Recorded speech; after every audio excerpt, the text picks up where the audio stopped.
شخصی که در مسجد در یکم صف است دویم صف است یکی طهارت شکست عرضی برآمده رفتن از صف چگونه است. یک حدیث شنیده بودیم که با خر یعنی حرکت کرده رفتگان یعنی نماز آنها بریده نشده است. همین رو یک بار تکرار می‌کرده. حدیث در صحیح بخاری مسلم است. وقتی که عبدالله ابن عباس رضی الله عنهما آمدند که مردم در مینا نماز میخوانند از بین صف خر کدی گذاشتند و خر سر دادن اومدن نماز به همراه شدند. یعنی از بین صفی مردم از صفی پیغمبر صلی الله علیه و سلم نه. اگر مردم جماعت خوانده ایستاده باشند سترة الامام سترة للمأموم، ستره امام برای تمام مردم کفایه است. از پیش امام گذاشتن منع است خلاص، از پیش خلق گذاشتن درست است. اما در نماز تنها گذار گذاشتن گناهی کلان است. ممکن نیست از پیش یگان نمازگزار گذاشتن.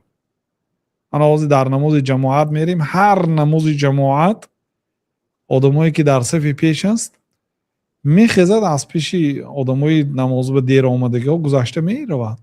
آیا مسجد با آمده ثواب گرفتگی چیزی او اینقدر گناه عظیم گرفتگی چی؟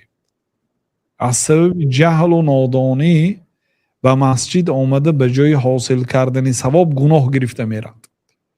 چون که این گناهی کبیره است. پیامبر علیه الصلاة و السلام میگه اگر لو یعلم المار ما بین یدی المصلی ماذا علیه من الاثم، اگر آدمی که از پیش نمازگزار میگذرد گناهش را میدانست 40 منتظر می ایستاد کردند.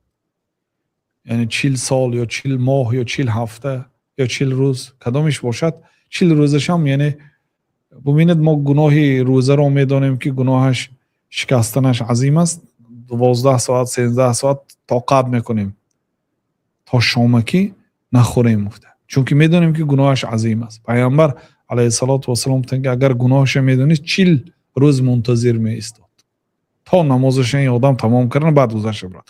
اما شما که طهارتتون شکست در نماز فرض گذشته رفتن گره کجا مناسب باشد، در کدام طرف اند باشد تم طرفی در بنی و کر رفتن گرید هم پیش امام نگذارید شد